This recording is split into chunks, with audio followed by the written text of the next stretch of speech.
Kita semua tahulah Depok ini adalah kota penyangga Jakarta. Dan faktanya memang 40% komuter harian Jakarta itu berasal dari Depok. Itu kan rame banget. Wajar kalau misalnya ada yang nanya, "Bang, dari Depok ke Jakarta naik apa, Bang?" Gua yakin banyak juga yang menjawab ya, naik KRL. Dan memang paling mudah, paling top itu memang naik KRL. Jadi tuh jalur Red Line antara Bogor Jakarta itu 5 stasiun ada di Depok. Ada Citayam, Depok, Depok Baru, Pondok Cina sama Universitas Indonesia. Itu ada 5 stasiun. Depok Baru ke Jakarta ya itu sekitar 45 sampai 60 menit lah. Dengan durasi kereta itu 5 sampai 10 menit tuh. Pas nyampe di Manggarai itu baru pecah tuh. Dan murah juga, 3.000 doang. Selain KRL nih, Trans Jabodetabek juga ada. Itu menghubungkan dari Universitas Indonesia ke Lebak Bulus. Itu rute D21. Terus ada juga tuh D41. Ini nih diresmikan di Juni 2025. Ini nih menghubungkan Terminal Sawangan ke Lebak Bulus via Tol Desari. Dengan tarif ya 3.000-an. Tapi kan you know lah gimana Sawangan itu kalau macet. Nah, kalau misalnya ke Lebak Bulus tuh itu kan tinggal nyambung aja tuh naik MRT ke pusat kota tuh kalau di Jakarta ya.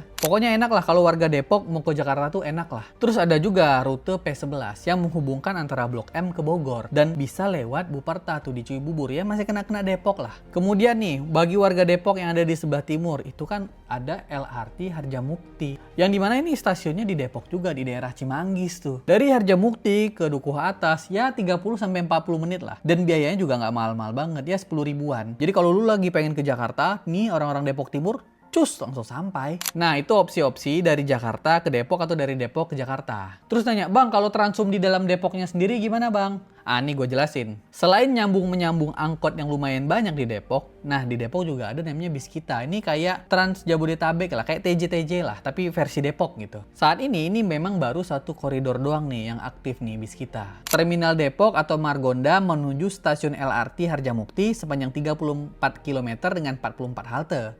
Beroperasi pukul 5 hingga 21 dan masih gratis. Besok nih gue bakal buat konten nyobain Biskita. Kalian saksin aja episode selanjutnya. Antusiasme warga itu wah have fun banget. 16 hari pertama beroperasi itu penumpangnya 50.000 lebih tuh. Kayaknya warga Depok senang semua. Pemkot Depok berencana nambah koridor 2 rute, Sawangan Terminal Depok dan koridor 3 rute Citayam Terminal Jatijajar pada 2026. Ini baru paten ini. Ini kalau benar kejadian nih wali kotanya paten. Jadi kalau misalnya antara Depok Jakarta, Jakarta Depok itu koneksinya banyak lah. KRL, Trans Jabodetabek udah banyak lah. Menurut gua canggih. Tapi nih untuk bergerak di dalam Depok sendiri antar kecamatan, terus dari pemukiman ke pusat layanan, bis kita baru nyentuh satu jalur doang. Angkot nih juga menjadi masih tulang punggung dan ini masih jadi catatan nih untuk pemerintah kota supaya ya ditambahin lah rute bis kita tadi cepat gitu. Ini bukan lagi soal Depok Jakarta, tapi Depok ke Depok. Itu dari gua, terima kasih.